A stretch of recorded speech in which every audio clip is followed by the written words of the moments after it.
Okay, here we are, another year, another GoPro, and another time where we are going to bring it to its knees in the best possible test, in my opinion. By the way, this is one little curated corner of our studio that Joules and I are working on putting together. We're really pumped about that, but more on that later. You see tons of review videos out there testing these in all sorts of different ways, but if you ask me, the best way to absolutely crush one of these cameras as far as showing its actual performance is strapping it on a chest mount and flinging yourself down a mountain bike trail as fast as possible in maybe not the greatest light. So that's what we're gonna do. We could go out in the perfect lighting situations and show you how nice and smooth it is and how perfect it looks, but everybody knows that already. You throw one of these things into a perfect situation, it's going to look great. But that's not what we're gonna do here. So I'm gonna take that big, beautiful bike back there. We'll check out the footage, we'll do some serious pixel peeping, and then Joules and I will let you know what we think. Here's the setup. I'm using the GoPro Chesty, which isn't necessarily the most stable, so it'll be an even better test.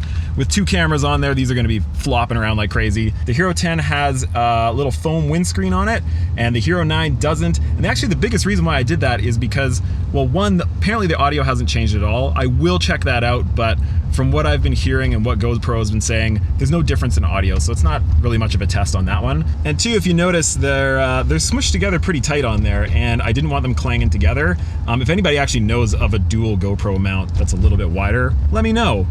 But otherwise, I've got the foamy in there just to keep them from knocking around into each other, so. Okay. Thanks, Beth. You the best. Okay, so we're gonna start this whole thing right away here because, I mean, look at both of these frames. I don't know about you, but I can't tell which one is which. Which one is the newer, fancier camera and which is last year's camera. The brightness, the contrast, the field of view, it looks the same. And the only difference that I see right off the bat is that the one on the left is a little bit warmer just by a touch and has a little bit more green than the other one on the right. Now the one on the right is more true to life though. So which one's which? All right, onto the riding, and as you can see, both cameras were having a really, really difficult time dealing with that chesty strap that I was using with all that weight of two cameras on there. But really what I wanna see out of these pretty advanced action cameras is not how they handle normal situations. I wanna see how they separately handle when things really fall apart. At what point did the Hypersmooth really become overwhelmed? And I figured that we should be able to see a big difference between Hypersmooth 3 and Hypersmooth 4. But as you can see, they're basically identical.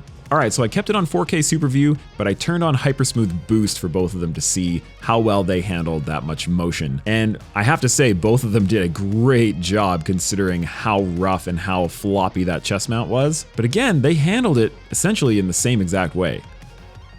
Okay, so coming up quite quickly, we've got some pretty major tests that really do separate these two cameras. But let's pop into the studio and see what Joules and I think about this footage so far.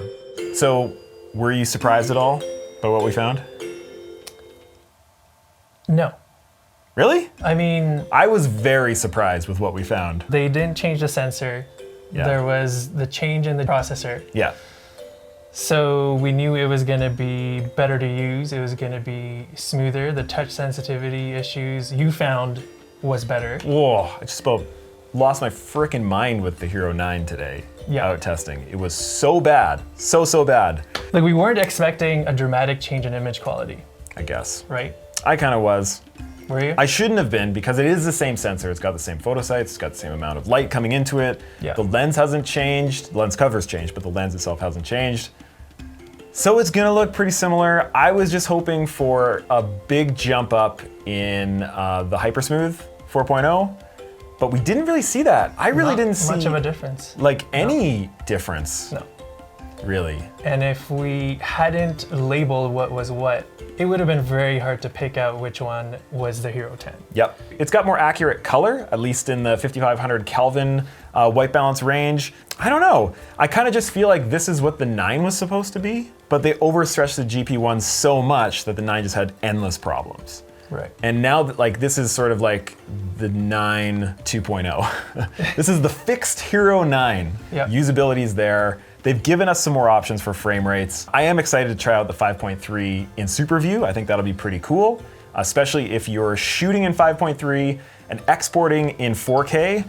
That just means that everything's gonna look cleaner. So even if it was a little bit noisy to begin with, if you're starting out with a file this big and you're exporting it as this big, all those noisy pixels just kind of shrunk a little bit. And so it looks a little bit sharper, it looks crisper, it looks cleaner. And I think that's something I'm gonna be doing if it doesn't destroy my battery life too much, which definitely happened today in the more like high performance modes on the camera. Okay, well that's interesting. Whoa, the battery. So I had this on 4K 24. I hope I can finish this clip before it dies. Right, okay. Well, that's interesting. The battery was saying at like 35%-ish, and when I flipped it over to 4K 120 at the high bit rate and flat and all that kind of stuff, basically really pushing the camera to the max, the battery all of a sudden said 3%, and then it said 2, and then 1, and it died within like 30 seconds, maybe 20 seconds. So I put in this other battery, which was at pretty much 100%. I think it was 100%, and I plugged it in and it says 88% when I first put it on, and now it's down to 86 just from this amount of time talking. So, I mean, it's to be expected, but I'm a little bit taken aback by just how much more battery this thing has to churn through in like the really high-end settings. Let's go and try this out and see how fast it drains down.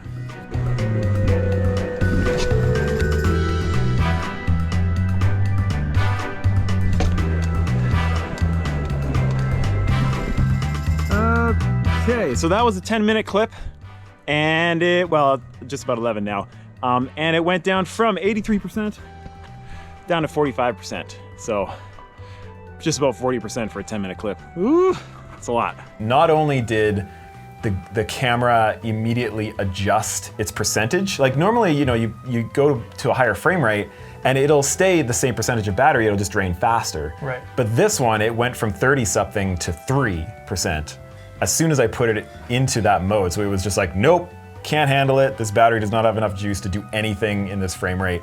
So that's one thing to be aware of. If you're looking to use this for those faster frame rates, buy lots of batteries. But now with the faster processor, it needs more juice.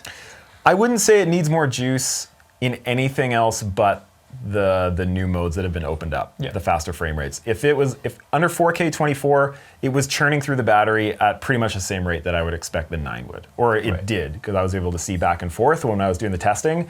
So there was no surprises there. The GP2 processor is not draining the battery faster per se. It's just those high performance options that you have now, you just have to be aware that it will drain it like crazy. Right. As far as noise goes, that digital noise, okay, so for the next test, you know what? It's not quite dark enough for me, so we're gonna make it dark.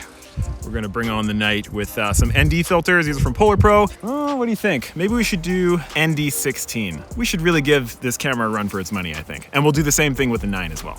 Okay, there we go. I gotta get moving before the clouds move away again. So I can match it with the Hero 9. Here we go. How will it fare? This will be pretty dark to the GoPro. It should be a great test. All right, let's do a quick freeze frame here. Okay, I have to say, this is pretty impressive because with that ND16 on and having it being pretty overcast when I did this would be the same as if you were riding with almost no sunlight left in the sky. And so, you know, the stabilization is not gonna work that well in this situation on any digitally stabilized camera, but that's not really what I'm looking for here. It's how the camera is handling digital noise. And from what I can see, the Hero 10 is doing a really good job of it. But to really illustrate that point, let's look at the same screen grab from the Hero 9. Look at that difference. That is pretty huge actually, especially in the shadows on the Hero 9 image. The digital noise is really distracting. It's very chunky. There's lots of color to the noise as well. And so it really sticks out like a sore thumb and is super ugly. Whereas on the 10, it's smooth as butter. And I should also mention that the Hero 9 had more light on its run than the Hero 10. So the Hero 9 should have had an easier time having a cleaner image, but it definitely didn't. But we did test out the hydrophobic lens cover, and there was some serious emotional whiplash on that one. Because when we sprayed it down, the 9 looked like it was clearing off things better. Yeah, so on the 9, it actually didn't stick as well as it did on the 10. But then when we blew the water off, so as a mountain biker, if you're biking and you're getting the wind on the lens, the water just wicked off. It just flew off the lens, and it really worked. It was perfectly clean with like the lightest amount of airflow. You needed almost nothing on it, and it was just perfectly clean. So the front screen remains the same at 1.4 inches, but it does have a higher refresh rate, so it is a lot smoother. Even, you know, the top resolutions, it's running perfectly smoothly. It's very nice. Yeah. Here's a huge thing with this camera. The entire time that I've been using it, I've had 0 glitches with the camera. Last year when the 9 shipped, almost everybody was having problems with glitches right out of the gate, including myself. Right from the very first video that was recorded with the camera, there were big issues, and a lot of that going from GoPro themselves, that GP1 sensor just was tapped out. Like it was at the very, very limit of its usability in that camera. And now we've got some headroom. And so everything runs smoothly. No glitches that I could find whatsoever. No audio issues, which I was plagued with the Hero 9 all last year. It's just a really, really solid camera. There's so much that's the same, so there's not as much of a wow factor, but now it just works. And I would say that that's worth the extra few dollars to get the 10 over the 9 by a long shot. Just that usability standpoint. So you would prefer the 10 over the 9 if you were to recommend it at the moment? 100%, no questions asked. If somebody is willing to spend the cash, because these aren't cheap and they're getting a little bit more expensive all the time, yeah. I would 100% recommend the 10 over the 9 every day of the week. It was like a pleasure to use rather than me swearing at the 9 in the middle of the woods trying to get it to do anything right. It's the best GoPro they've ever put out as far as their digitally stabilized versions. I was hoping for a little bit more, but it did get a little tiny bit better. So there is that, with a huge improvement in usability, which is not something to be ignored. If you've got the cash and you don't own an action camera right now, this is the one to beat right now. There is no other action camera competitor out there that is even close for general audio quality, for video quality in action scenarios. Like there's the Insta360 the 1-inch edition, and yes, that's got a 1-inch sensor. It's not actually 1 inch, but a 1-inch sensor in it, and that looks nice in like slow moving scenarios. But it's, you know, if you're using an action camera for action, nothing tops this camera. So we are gonna keep using this camera constantly, and in a few months from now, we're gonna do our long-term review. We're gonna be able to try out that lens mod on here when the update finally comes out in November, mid-November, I think is what they said. So what did you think of the Hero 10? Let us know in the comments below. And if you liked the video, hit the like button and subscribe, because we do have a lot of videos coming up. So many, and especially with all the Apple announcements, you are going to be doing a lot of Apple reviews, and I am leaving town. He's going on holidays just as all the Apple stuff rolls in. Unbelievable. Yeah, I'm going to be doing unboxings of the iPhone 13 and iPhone 13 Pro and the iPad mini and all that kind of exciting stuff. And we're going to do full reviews on all that. It's going to be a crazy, crazy time over the next few weeks. So yeah, subscribe to check that out. Thank you so much for watching this video, and we will see you on the next one. See you, everybody. Perfect. I think that was pretty good. Yeah, it's good. I think we got everything in there. We got everything.